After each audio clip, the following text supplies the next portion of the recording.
CBI BRS नेता के कविता की मुश्किलें दिन ब दिन बढ़ाती जा रही है, जिसके चलते उनकी मुश्किलें कम होने की बजाय और बढ़ रही हैं।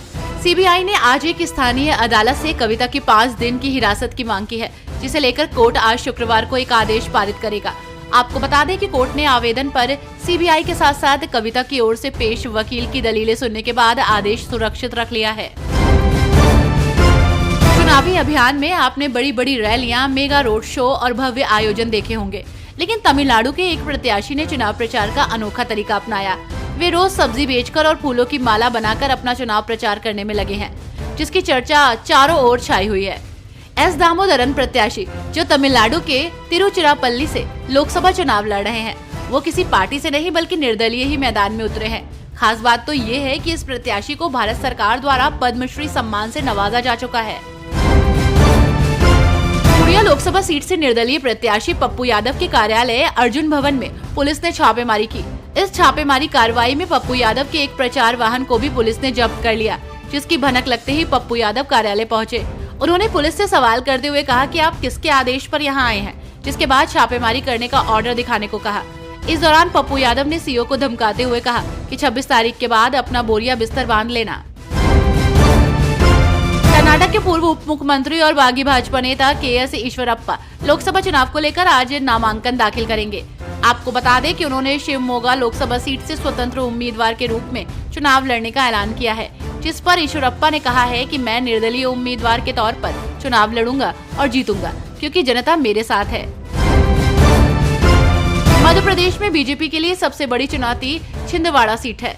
2014 और 2019 के लोकसभा चुनाव में भी बीजेपी इस सीट को जीत नहीं पाई थी, लेकिन इस बार राज्य के नए सीएम मोहन यादव ने इसे अपनी साख का सवाल बना लिया और खुद सीएम मोहन यादव छिंदवाड़ा में अब तक 6 बार प्रचार करने पहुंच चुके हैं, जहां रोड शो से लेकर सभाएं भी की हैं। आपको बता दें कि कांग्रेस ने छिंदवाड़ा लोकसभा सीट से पूर्व सीएम कमलनाथ के बेटे नकुल नाथ को उम्मीदवार बनाया है। महाराष्ट्र में बीजेपी पर मुसीबत टूटती दिख रही है। धैर्यशील पाटिल ने पार्टी से इस्तीफा दे दिया है और ऐसे में कयास लगाए जा रहे हैं कि वे जल्द ही एनसीपी शरद चंद्र पवार में शामिल हो सकते हैं।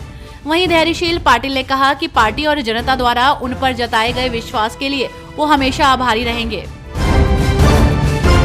राजस्थान की बाड़मेर सीट से रविंद्र सिंह भाटी निर्दलीय लोकसभा चुनाव में हुंकार भर रहे हैं। महज 26 साल की उम्र में रविंद्र भाटी की एक पुकार पर ऐसी भीड़ जमा होती है कि बड़े से बड़े नेता देखकर अपने दुर्भाग्य पर रोना शुरू कर दे। वहीं हैरानी की बात तो ये है कि भाटी की लोकप्रियता का समंदर सिर्फ बाड़मेर में ही हिलोरे नहीं मारता, बल्कि गुजरात से लेकर महाराष्ट्र तक भाटी के नाम की गूंज सुनाई देती है। कांग्रेस की बिहार इकाई का प्रभारी बनने के बाद मोहन प्रकाश पहली बार बीते दिनों पटना पहुंचे, जहां पार्टी जनों के साथ चुनावी रणनीति पर विचार विमर्श और प्रेस वार्ता की। फिर वे अपने साथ उन 6 संसदीय क्षेत्रों के दावेदारों की सूची लेकर दिल्ली लौट गए, जिन पर प्रत्याशियों की घोषणा 13 से 16 अप्रैल के बीच होनी है। जयललिता और करुणानिधि युग के अंत के बाद तमिलनाडु में सियासी दलों के बीच नए नेतृत्व को स्थापित करने की होड़ लगी हुई है। द्रविड़ पार्टियों में नए सियासी कल्ट को उभारने की बेचैनी दिख रही है। उधर भाजपा युवा अन्नामलाई के सहारे अपनी जगह बनाने की कोशिश में जुटी हुई है, तो वहीं कांग्रेस नए नेतृत्व के जरिए प्रासंगिकता बनाए रखने की तैयारी में है। भाजपा की राष्ट्रीय उपाध्यक्ष वसुंधरा राजे पूरे चुनाव अभियान में अपने पुत्र दुष्यंत सिंह के संसदीय क्षेत्र झालावाड़ को छोड़कर कहीं नजर नहीं आ रही हैं।